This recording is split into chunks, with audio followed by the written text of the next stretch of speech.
Hello everyone, welcome to NS engineers डा।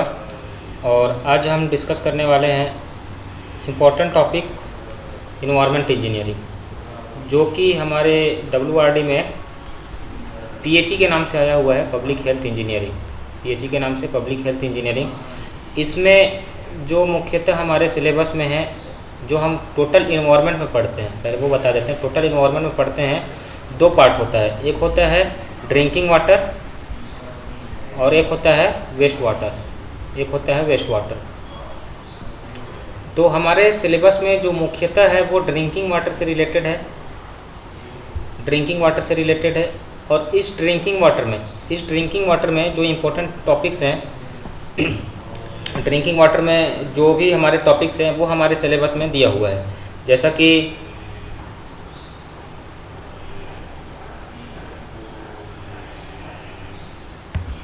कि आप सिलेबस में देख सकते हैं, क्वांटिटी ऑफ वाटर,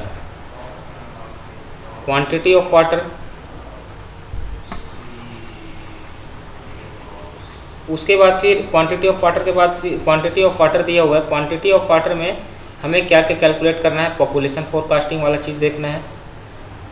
उसके बाद वाटर डिमांड है, पॉपुलेशन फोरकास्टिंग, इसको डिटेल में देखेंगे थोड़ा। पॉपुलेशन क्या क्या देखना है, पहले सिलेबस देख लेते हैं। पॉपुलेशन फोरकास्टिंग है, कैसे कैसे किया जाता है पॉपुलेशन फोरकास्टिंग, कि वहाँ पे कितना पॉपुलेशन होगा उसके हिसाब से हमको डिज़ाइन करना है। उसके बाद पॉपुलेशन फोरकास्टिंग के बाद है हमारा जो फायर डिमांड होता है, वो है फायर डिमांड के हिसाब से हमको इसको भी देखना है। तो क्वांटिटी ऑफ वाटर में मतलब कितना वाटर हमको सप्लाई करना है ये देखना है, और कितना वाटर सप्लाई करना है ये दो चीज़ों पर डिपेंड करता है। पहला कि उस सिटी में कितना जनसंख्या है, उसके बाद फिर वहाँ जनसंख्या के साथ उसका इंडस्ट्री वगैरह भी डिपेंड करता है। उसके अलावा वो सब भी देख लेंगे थोड़ा। फिर फायर डिमांड, उसके बाद फिर अगला है सरफेस सोर्सेस। इसके बाद फिर हमारा कि क्वांटिटी ऑफ वाटर कितना पानी हमको चाहिए। उसके बाद देखेंगे कि हमको पानी कहाँ से लाना है, तो सोर्स ऑफ वाटर में हमको देख लेना है कि सोर्स ऑफ वाटर में मुख्यतः हमको देखना है ग्राउंड वाटर। और ग्राउंड वाटर के बाद इस ग्राउंड वाटर से हम कैसे पानी को निकालेंगे ये देखना है। और कुछ है सरफेस वाटर भी देखेंगे, और सरफेस वाटर का ट्रीटमेंट भी देखेंगे। दो टाइप का वाटर है, ग्राउंड वाटर और सरफेस वाटर। इन दोनों वाटर को हमको देखना है, डिटेल में देखेंगे थोड़ा सा। उसके बाद फिर हम लोग तो पानी निकाल लिए, सोर्स ऑफ वाटर कहाँ से पानी आ गया। उसके बाद फिर देखेंगे जो हमारा वाटर आया हुआ है उसके कैरेक्टरिस्टिक्स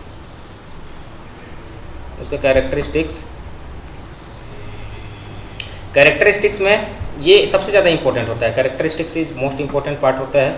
इसमें से दो सवाल फिक्स होते हैं कैरेक्टरिस्टिक्स में से। तीन टाइप का कैरेक्टर देखना है हमको। फिजिकल कैरेक्टर देखना है कि हमको कैसा पानी दिखता है, कैसा हम उसको छू के महसूस कर सकते हैं, वो सारी चीज़ें।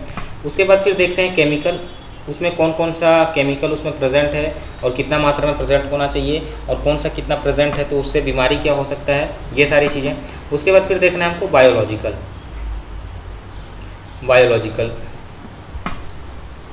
कैरेक्टरिस्टिक्स। फिर कैरेक्टरिस्टिक्स देखने के बाद ये सारी चीज़ें तो देखना है कि इसका लिमिट कितना से कितना होना चाहिए।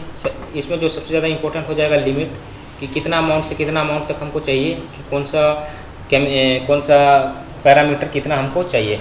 उसके बाद फिर अगर किसी भी वाटर को अगर हम लेके आते हैं तो उसमें लिमिट जो होता है एग्जिट करता है, उस लिमिट को हमको परमिसिबल लिमिट तक लाना है। उसके लिए हमको करना है उसका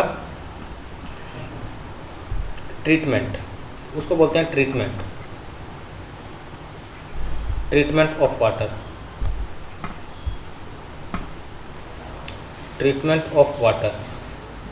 ट्रीटमेंट ऑफ वाटर में हमारा जो दिया हुआ है वो मुख्यतः 4-5 चीज़ें हैं। ट्रीटमेंट में क्या क्या ट्रीटमेंट करना है वो दिया हुआ है। सेडिमेंटेशन, फिल्ट्रेशन के बाद फिर हमारा दिया हुआ है वाटर सॉफ्टनिंग। वाटर सॉफ्टनिंग के बाद फिर डिसइंफेक्शन में भी मुख्यतः सभी चीज़ों को नहीं देखना है, क्या क्या चीज़ें हमको देखना है वो हम देख लेंगे। फिर डिसइंफेक्शन के बाद हम पानी को वाटर जो हमारा है वाटर को हम लोग क्लियर कर लिए, वाटर का ट्रीटमेंट कर लिए। वाटर का ट्रीटमेंट करने के पश्चात हम आगे देखेंगे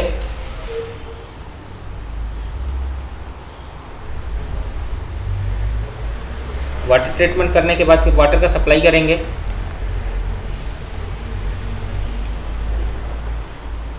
ट्रीटमेंट ऑफ वाटर करने के बाद फिर हम ट्रीटमेंट कर लिए। ट्रीटमेंट करने के बाद फिर हम उसको सप्लाई कैसे करना है वो भी देख लेंगे थोड़ा, वाटर सप्लाई। हालांकि ये सिलेबस में तो नहीं है, लेकिन इसमें थोड़ा सा डिस्ट्रीब्यूशन सिस्टम जो होता है वो हमको देखना है कि कौन कौन सा टाइप का डिस्ट्रीब्यूशन सिस्टम होता है। उसके बाद सप्लाई करने के बाद हम जितना भी वाटर होता है यूज़ कर लिए। यूज़ करने के बाद जो वेस्ट वाटर होता है, यूज़ करने के बाद जो हमारा वेस्ट वाटर होता है, इस वेस्ट वाटर के बाद जो वेस्ट वाटर होता है, इस वेस्ट वाटर का सिर्फ और सिर्फ हमको देखना है कि इसको वेस्ट वाटर को हमको इसको कैसे हमको इसको बहाना है, इसको मतलब कहाँ भेजना है। उसके बाद बस इतना ही हमको देखना है कि कहाँ तक इसको हमको भेजना है, इसके अलावा और कुछ नहीं है। इसमें वेस्ट वाटर का जो हमारा है इसको कहाँ भेजना है, इसके लिए हमारा देख लेंगे थोड़ा सा सीवर डिज़ाइन, क्योंकि ये इम्पोर्टेंट हो जाता है हमारे लिए। इतना हमारा सिलेबस दिया हुआ है इन्वायरमेंट इंजीनियरिंग के अंतर्गत। अब सिलेबस के अकॉर्डिंग हम देखेंगे कि हमको उसमें पढ़ना क्या क्या चीज़ है, और जो सिलेबस में नहीं दिया है उसमें क्या क्या चीज़ों को हम ऐड कर सकते हैं, और जो सिलेबस में दिया है उसमें किन चीज़ों को हम थोड़ा सा रिमूव कर सकते हैं। तो सिलेबस के हिसाब से हम पहला नंबर में आते हैं पॉपुलेशन फोरकास्ट। पॉपुलेशन फोरकास्ट, तो पॉपुलेशन फोरकास्ट का जो 4 मेथड है, जो इसका 3-4-5 मेथड है। सबसे पहला method arithmetic mean method, arithmetic increase method, incremental increase method, और एक होता है डिक्रीजिंग ग्रोथ मेथड, और एक होता है logistic curve method. Logistic curve method इसमें क्या क्या पूछ सकता है? एक तो हो सकता है अरिथमेटिक मीन मेथड से न्यूमेरिकल पूछ सकता है, न्यूमेरिकल पूछेगा तो अरिथमेटिक मीन मेथड से पूछेगा। अदरवाइज इसमें से बोल सकता है कि ओल्ड सिटी के लिए किसको यूज़ किया जाता है, फिर जो हमारा डेवलप्ड हो रहा है, वेल डेवलप्ड सिटीज़ है, वेल डेवलप्ड सिटी है, उसके लिए कौन सा यूज़ किया जाता है। अगर हमारा जो सिटी है वे सेचुरेशन लेवल पे आ गया है तो फिर कौन सा हम यूज़ करेंगे, और फिर उसके बाद सेचुरेशन पे आ गया है तो कौन सा यूज़ करेंगे। इस प्रकार का एक लाइन का वन लीनियर देख लेंगे सभी में कि कौन सा जो मेथड है वो कब यूज़ किया जाता है, कौन सा मेथड कब यूज़ किया जाता है, ये इम्पोर्टेंट है। उसके बाद फिर इसमें होता है एक फायर डिमांड। फायर डिमांड में 4 या 5 फार्मूला दिया हुआ है। फायर डिमांड में 4 या 5 फार्मूला दिया हुआ है। वो फार्मूला हमको याद रखना है, बूस्टन फार्मूला और कुचलिंग फार्मूला,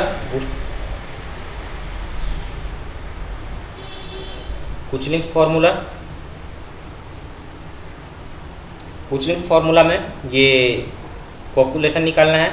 जैसे कि ये हमारा जो कुचलिंग फार्मूला का डिस्चार्ज का फार्मूला हो गया 3182√/p। इसमें पूछ सकता है यूनिट को, इसमें पूछ सकता है कि इसमें जो Q का यूनिट आएगा वो कौन सा यूनिट होगा। यहाँ पे जो P है, जो पॉपुलेशन है, उसको किस यूनिट में लिया जाएगा। तो याद रखेंगे यहाँ पे जो हमारा Q आएगा वो लीटर पर मिनट में आएगा, और यहाँ पे जो पॉपुलेशन रखेंगे वो 1000 में रखेंगे। मतलब 1 लाख दिया हुआ है तो वहाँ पे हमको 100,000 रखना है। तो इस प्रकार से यूनिट पूछ सकता है, और बहुत ज़्यादा लंबा इसमें वो नहीं पूछने का चांसेस है कि बहुत ज़्यादा लंबा भी फार्मूला पूछ दे रहा है। फिर भी एक बार देख लेंगे कम से कम छोटा छोटा जो फार्मूला है, कुचलिंग फार्मूला और एक national board formula. National board formula थोड़ा सा इंपॉर्टेंट हो जाता है, नेशनल बोर्ड फार्मूला।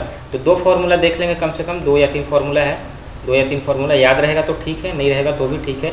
कम से कम ये नेशनल फार्मूला और ये कुचलिंग फार्मूला, ये 2 फार्मूला हमको देखना है। उसके बाद फिर हम आगे आ जाते हैं हमारे सिलेबस के हिसाब से। पॉपुलेशन फोरकास्टिंग हो गया। फिर इसमें जो छोटा छोटा चीज़ें हैं कि डोमेस्टिक वाटर के लिए कितना एलपीसीडी हम लोग एलपीसीडी वाटर सप्लाई करते हैं, एक आदमी के लिए कितना वाटर सप्लाई करते हैं, तो 135 litre per capita per day use करता है। ये नॉर्मल कंडीशन में होता है। अगर किसी घर में फ्लश सिस्टम यूज़ किया जा रहा है, थोड़ा सा अमीर घर है, तो वहाँ पे हमको कितना वाटर सप्लाई करना है, तो उसको भी देख लेंगे थोड़ा सा। 220 litre per capita per day. तो ये दो है। बहुत सारे एग्ज़ाम में ये वाला चीज़ पूछा हुआ है, नॉर्मल कंडीशन में हमको कितना वाटर सप्लाई करना है, ये चीज़ हमारा पूछा गया है। उसके बाद ये वाटर कंजम्पशन 225 है, फ्लश सिस्टम जहाँ पे यूज़ होता है। फिर इसके बाद आ जाते हैं इंडस्ट्रियल वाटर। सिर्फ हमको डाटा याद रखना है, इन्वायरमेंट में सबसे ज़्यादा चीज़ें याद करने का है तो वो है डाटा। तो इंडस्ट्रियल वाटर, इंडस्ट्री में कितना वाटर यूज़ किया जाता है, इंडस्ट्रियल वाटर, इंडस्ट्री में कितना वाटर यूज़ किया जाता है, ठीक है। चोरी कितना होता है, ठीक है। लॉसेस कितना होता है, लॉसेस एंड थेफ्ट कितना होता है, ये चीज़ देख लेना है कि कितना परसेंट वाटर हम सप्लाई करते हैं तो कितना परसेंट लॉसेस और कितना परसेंट थेफ्ट में जाता है। तो ये हो गया हमारा पहला पॉपुलेशन फोरकास्टिंग के अंतर्गत। पॉपुलेशन फोरकास्टिंग के अंतर्गत ये सारी चीज़ें इंपॉर्टेंट है। उसके बाद हम आगे देखते हैं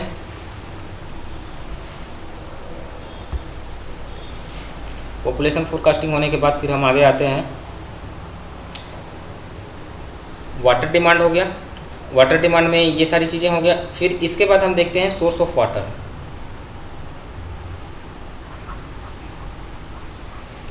सोर्स ऑफ वाटर, तो सोर्स ऑफ वाटर में भी बहुत ज़्यादा चीज़ें नहीं देखना है। सिर्फ सोर्स ऑफ वाटर में हमको देखना है कि यील्ड क्या होता है, पोरोसिटी क्या होता है,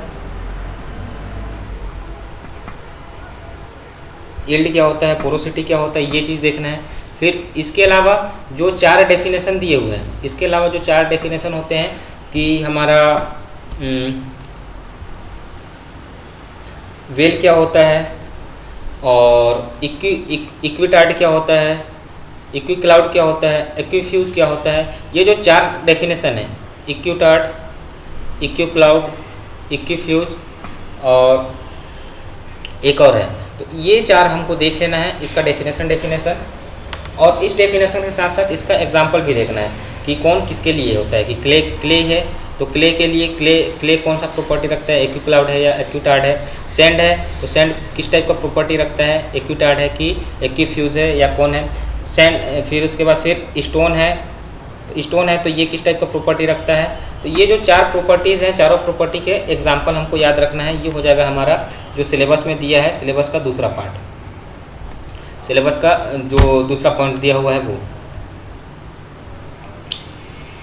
ग्राउंड वाटर, ये हमारा ग्राउंड वाटर। फिर इसके बाद फिर इसमें और ज़्यादा नहीं देखना है, इतना ही देखना है। फिर इसके बाद हमको आना है जो सबसे ज़्यादा इम्पोर्टेंट होता है, कैरेक्टरिस्टिक्स।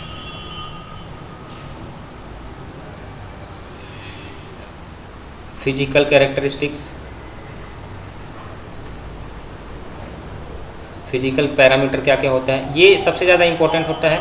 फिजिकल पैरामीटर क्या क्या होता है, वाटर का फिजिकल पैरामीटर, जैसे कि जिसको हम लोग देख के या फिर उसको छू करके पता कर सकते हैं। जैसे कि हो गया हमारा टेम्परेचर, कलर, ऑर्डर या फिर उसका टर्बिडिटी, ये इसका फिजिकल पैरामीटर हो गया।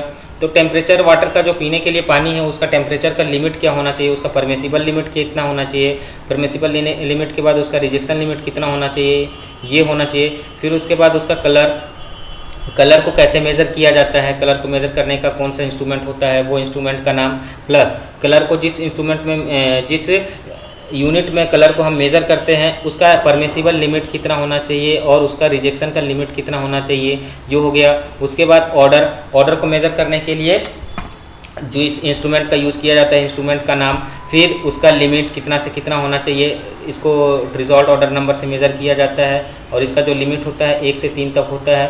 तो इस तरह से इसका परमिसिबल लिमिट और रिजेक्शन लिमिट प्लस उसको कैसे कैसे मेज़र किया जाता है वो। फिर टर्बिडिटी क्या होता है, टर्बिडिटी का यूनिट क्या होता है, इसका जो यूनिट होता है, 2 यूनिट होता है, एक सिलिकॉन के हिसाब से होता है और एक होता है फॉर्मेजाइन के हिसाब से। तो सिलिका के हिसाब से इसका परमिसिबल लिमिट कितना होता है और फॉर्मेजाइन के हिसाब से इसका लिमिट कितना होता है। टर्बिडिटी को मेज़र करने के लिए, टर्बिडिटी को मेज़र करने के लिए जो हम इंस्ट्रूमेंट यूज़ करते हैं, जैसे कि बैलिस टर्बिडीमीटर या फिर नॉर्मल टर्बिडीमीटर और एक फॉर्मेशन टर्बिडिमीटर होता है और एक और होता है। तो इसमें जो टर्बिडिटी मेज़र करने के लिए जो हमारा इंस्ट्रूमेंट होता है वो इंस्ट्रूमेंट का नाम कम से कम पता होना चाहिए और उसका लिमिट हमको पता होना है। ये हो गया हमारा फिजिकल पैरामीटर हो गया। इसके बाद फिर हमारा अगला आता है फिजिकल पैरामीटर के बाद टर्बिडिटी को नेफ्लोमीटर हो गया।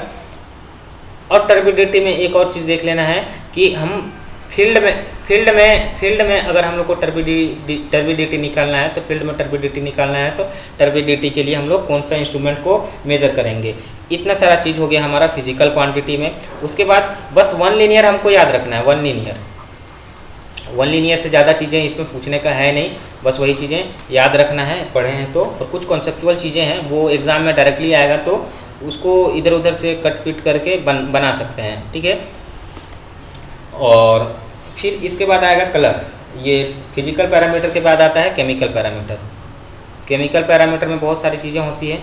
केमिकल पैरामीटर इस केमिकल पैरामीटर में जो चीज़ें हैं,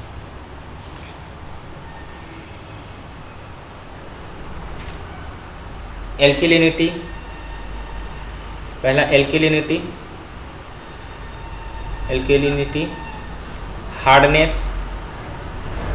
हार्डनेस क्या होता है, हार्डनेस को कैसे मेज़र किया जाता है, हार्डनेस का लिमिट कितना होता है, एल्किलिनिटी का लिमिट कितना होता है, एल्किलिनिटी को मेज़र कैसे किया जाता है। फिर पीएच क्या होता है, पीएच का रेंज कितना होता है पीने के पानी के लिए, और पीएच को मेज़र कैसे करते हैं। सारी मतलब कि ये जो कैरेक्टरिस्टिक्स है वाटर का, जो पैरामीटर में तीन चीज़ें देख रहा है। पहला उसका यूनिट कैसे मेज़र किया जाता है, फिर दूसरा उसका परमिसिबल लिमिट, और तीसरा उसका रिजेक्शन लिमिट। यूनिट कैसे मेज़र किया जाता है, उसके बाद कैसे मेज़र किया जाता है और कौन से इंस्ट्रूमेंट से मेज़र किया जाता है, उसका परमिसिबल लिमिट और उसका रिजेक्शन लिमिट, ये देखना है। उसके बाद उसको मेज़र कैसे करते हैं, तो मेज़र कैसे करते हैं उसके अंतर्गत कौन सा हम केमिकल यूज़ करते हैं, उस केमिकल का नाम हो सके तो। जैसे कि पीएच मेजर कर रहे हैं तो उसमें इंस्ट्रूमेंट तो नहीं लगते, हार्डनेस मेजर कर रहे हैं तो हार्डनेस मेजर कर रहे हैं तो उसमें कौन सा इंडिकेटर यूज़ करेंगे। तो इस टाइप का जो बेसिक चीज़ है वो याद रखना है।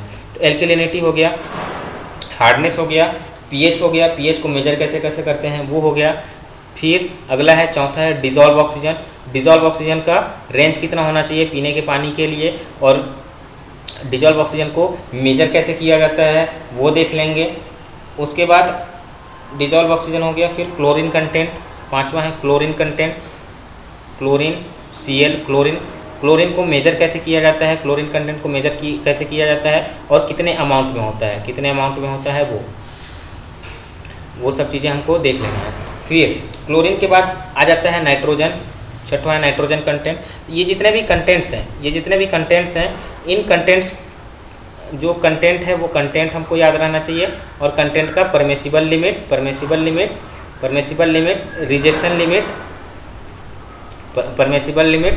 लिमिट और कैसे मेजर करते हैं वो, ये तीन चीज़ हमको पता होना चाहिए। यहाँ से सवाल आएगा ये कैसे मेजर करते हैं,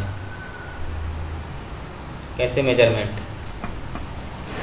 तो ये हो गया हमारा केमिकल क्वालिटी। फिर उसमें फ्लोराइड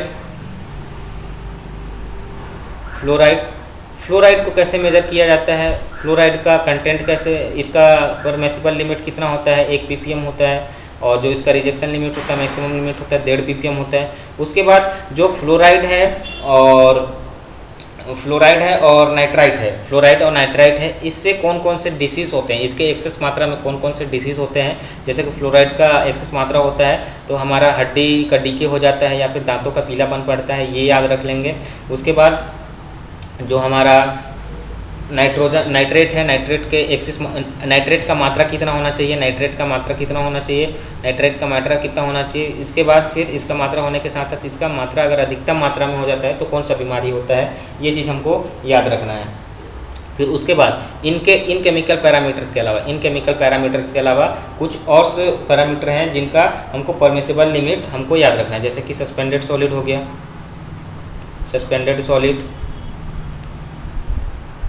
इसका परमिसिबल लिमिट कितना होता है, परमिसिबल लिमिट और रिजेक्शन लिमिट, 2000 मिलीग्राम पर लीटर को ppm भी बोल देते हैं कहीं कहीं पे।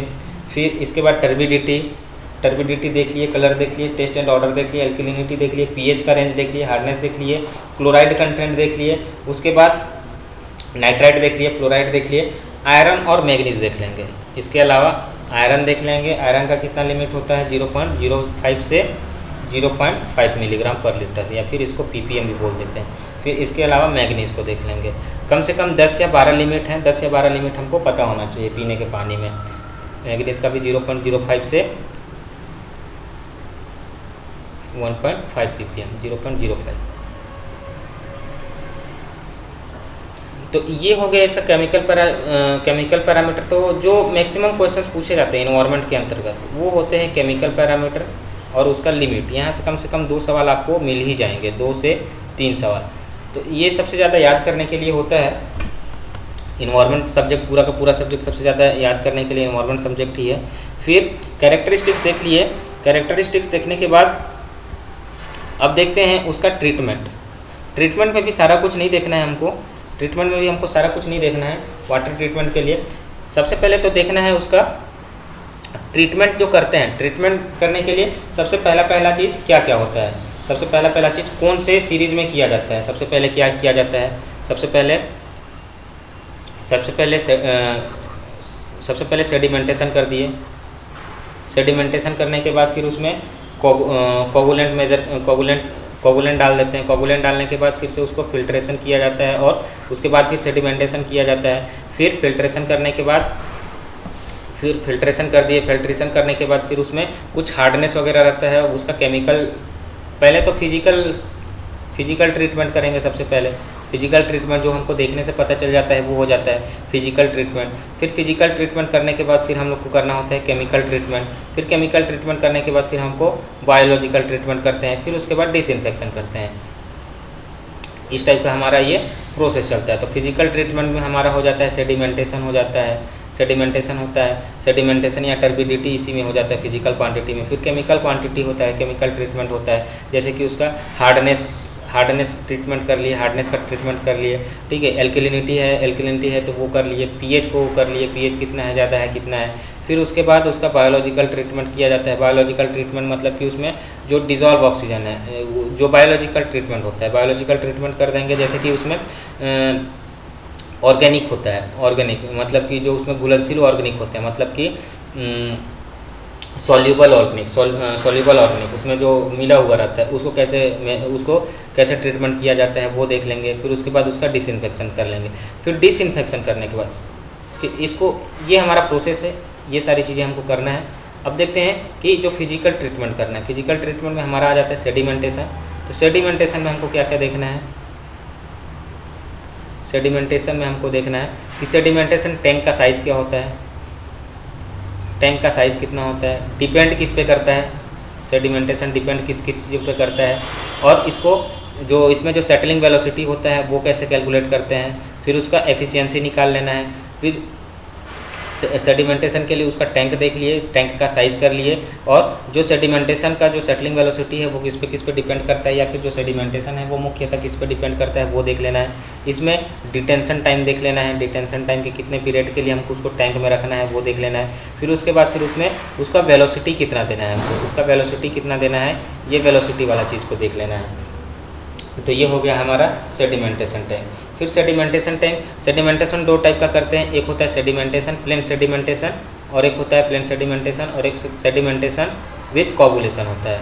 तो सेडिमेंटेशन विथ कोगुलेशन होता है और प्लेन सेडिमेंटेशन होता है। तो इसमें जो उसका टैंक का कैपेसिटी कितना होता है प्लेन सेडिमेंटेशन में वो देख लेना है, या फिर सेडिमेंटेशन विथ कोगुलेशन में वो कितना देखना है, और डिटेंशन पीरियड इसमें कितना होता है और इसमें कितना होता है, ये दोनों चीज़ें हमको देख लेना है।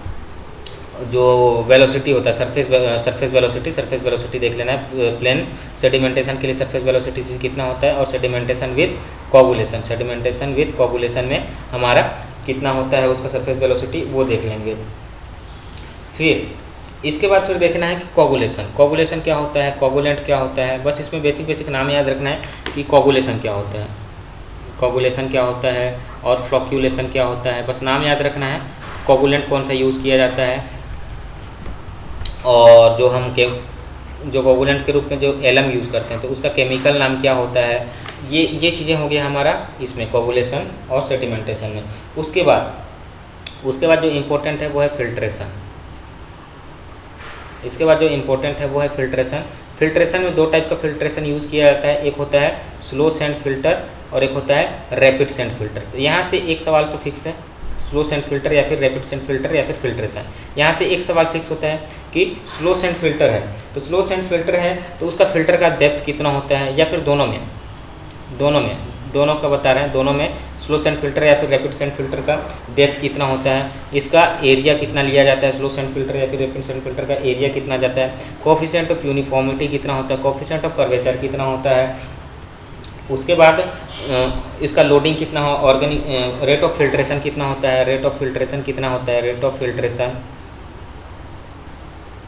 ऑफ फिल्ट्रेशन कितना होता है, दोनों में रेट ऑफ फिल्ट्रेशन हमको याद होना चाहिए। उसके बाद इसका क्लीनिंग पीरियड कितना होता है, कितना दिन में इसको क्लीन करते हैं वो देख लेना है। फिर एफिशिएंसी देख लेना है, फिर टर्बिडिटी देखना है कि कितना टर्बिडिटी में कौन सा यूज़ किया जाता है, टर्बिडिटी देखना है कि कौन सा टर्बिडिटी के लिए कौन सा वो होता है। तो कम से कम ये जो 7 या 8 पॉइंट है, 7 से 8 पॉइंट है, ये 7 या 8 पॉइंट हमको पता होना चाहिए। फिल्ट्रेशन से एक सवाल फिक्स होता है, हर साल आता है एकदम श्योरिटी के साथ। इन्वायरमेंट में बहुत ज़्यादा तो है नहीं, इसमें से 10 या 12 सवाल आने हैं, 10 सवाल भी आ जाता है तो बहुत है। तो 10 सवाल में जो मुख्यतः है, जो वाटर डिमांड से हो गया लगभग 2 सवाल, फिल्ट्रेशन से 2 सवाल हो जाता है, 2 सवाल तो यहाँ से हो जाता है slow sand filter rapid sand filter से, और कैरेक्टरिस्टिक से 2 सवाल हो जाता है, 6 सवाल ये हो जाता है। उसके बाद जो 4 सवाल है वो आगे हम देखते हैं, जो 4 सवाल है जो आने का चांसेस रहता है, जो मोस्ट इंपॉर्टेंट टॉपिक्स हैं उनके बारे में हम डिस्कस करते हैं सिलेबस के हिसाब से। फिर आगे बढ़ते हैं,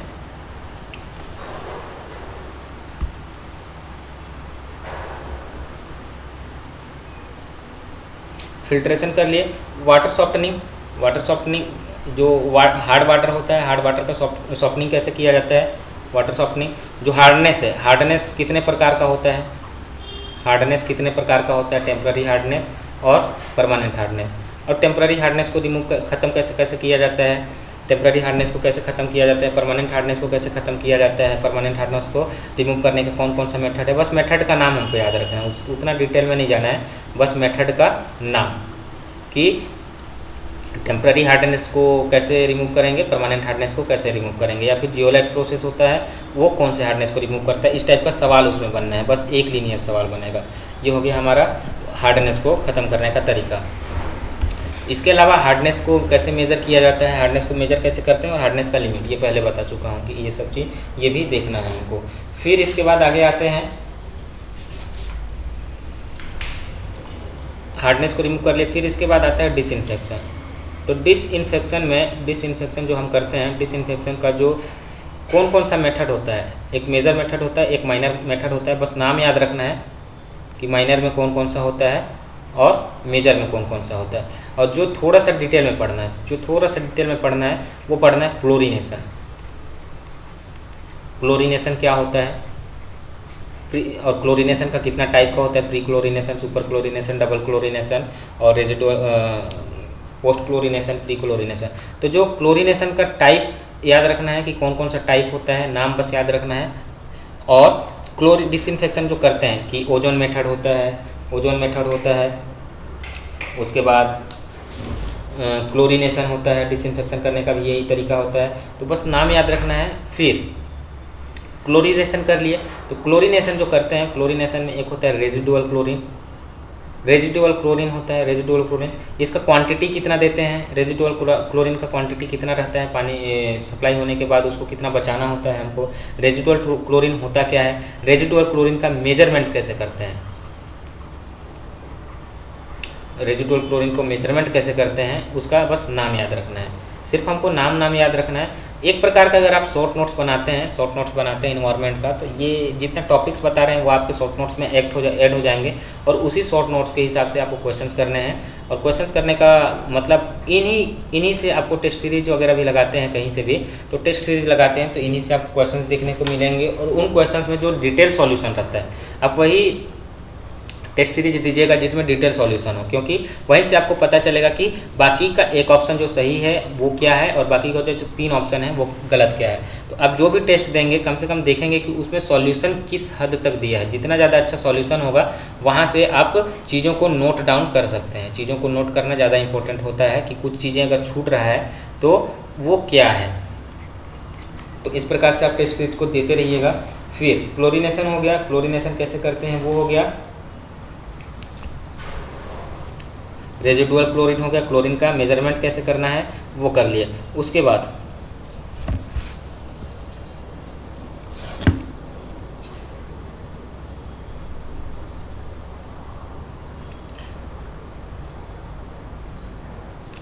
वाटर का डिस्ट्रीब्यूशन हमको करना है। वाटर का डिस्ट्रीब्यूशन करना है तो वाटर जो डिस्ट्रीब्यूशन करना है तो डिस्ट्रीब्यूशन करने का कौन कौन सा मेथड होता है।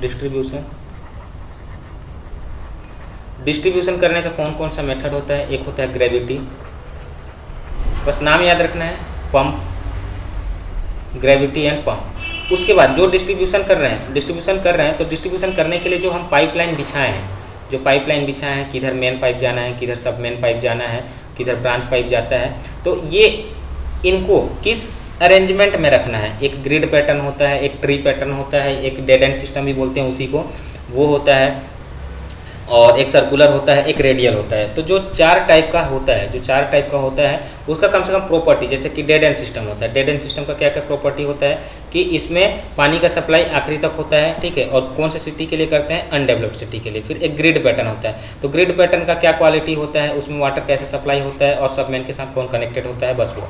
उसके बाद रेडियल सिस्टम क्या होता है, रेडियल सिस्टम में पानी का फ्लो कैसे होता है वो देख लेंगे। बस एक लिनियर 2 पॉइंट, ज़्यादा से ज़्यादा 2 पॉइंट देखना है हमको कि किस सिटी के लिए यूज़ करना है और वो किस प्रकार से सप्लाई होता है वो देखना है। तो 4 प्रकार का हमारा है सप्लाई सिस्टम। एक होता है ट्री सिस्टम जिसको बोलते हैं, या फिर डेड एंड सिस्टम होता है ट्री सिस्टम, या फिर इसी को बोला जाता है डेड एंड सिस्टम। दूसरा होता है ग्रिड पैटर्न सिस्टम, और तीसरा होता है सर्कुलर, और चौथा होता है रेडियल सिस्टम। तो बस इसमें नाम याद रखना है, नाम याद रखने के साथ साथ किस टाइप का सिटी के लिए कौन सा यूज़ करते हैं और इसका प्रॉपर्टी कि इसमें वाटर का फ्लो कैसे होता है, ठीक है। फिर इसमें एक और आ जाता है, इसमें वाल्व आ जाता है। एक और चीज़ इसमें ऐड कर लेंगे, वाल्व। तो वाल्व का जो 4-5 टाइप है वाल्व का, स्लूइस वाल्व क्या होता है, गेट वाल्व क्या होता है, प्रेशर वाल्व क्या होता है, फिर आपका नॉन रिटर्निंग या फिर रिफ्लक्स वाल्व क्या होता है, फिर स्लूइस वाल्व क्या होता है, या फिर स्कोरिंग वाल्व क्या होता है, ठीक है। 4 या 5 प्रकार का वाल्व होता है। उस वाल्व का फंक्शन हमको देखना है कि कौन सा फंक्शन के लिए कौन सा वाल्व यूज़ करते हैं। सिर्फ और सिर्फ फंक्शन देखना है, वाल्व का नाम और वाल्व का फंक्शन। इतना हो गया हमारा डिस्ट्रीब्यूशन सिस्टम में। फिर डिस्ट्रीब्यूशन सिस्टम देख लिए। अब डिस्ट्रीब्यूशन सिस्टम देखने के बाद हमको सीवर डिजाइन देख लेना है।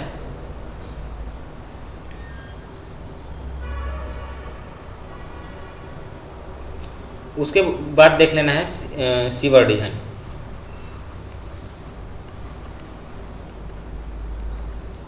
उसके बाद हमको देख लेना है सीवर डिजाइन। सीवर डिजाइन में हो जाएगा कि इसको कौन से वेलोसिटी के लिए यूज़ करते हैं, मैक्सिमम के लिए यूज़ करते हैं कि मिनिमम के लिए यूज़ करते हैं, और मिनिमम के लिए यूज़ करते हैं उस वेलोसिटी को क्या नाम दिया गया है। मैक्सिमम वेलोसिटी होता है वो एवरेज वेलोसिटी के लिए कितना होता है, मैक्सिमम डेली डिमांड के हिसाब से कितना होता है, एवरेज डेली डिमांड के हिसाब से कितना होता है, ये देखना है।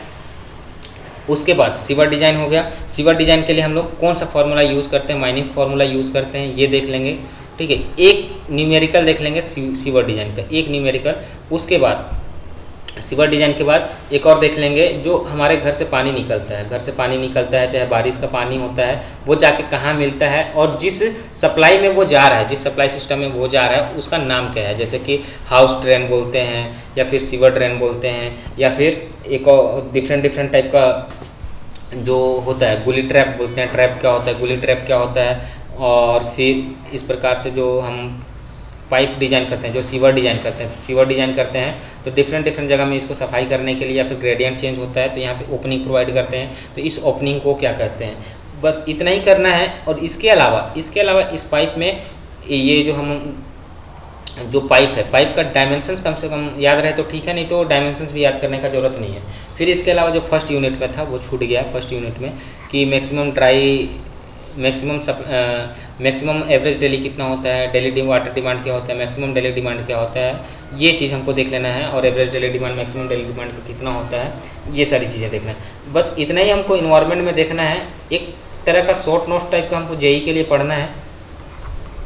जेई के लिए अगर हमको पढ़ना है तो एक प्रकार का शॉर्ट नोट्स जैसा पढ़ना है, कॉन्सेप्ट्स क्लियर करना है। कॉन्सेप्ट क्लियर के साथ साथ हमको कुछ डाटा याद होने चाहिए और वन लीनियर क्वेश्चंस बनाना है, वन लीनियर क्वेश्चंस प्रैक्टिस करना है, वन लीनियर क्वेश्चन प्रैक्टिस करना है। मैक्सिमम से मैक्सिमम क्वेश्चन प्रैक्टिस करने के लिए हम लगा सकते हैं टेस्ट।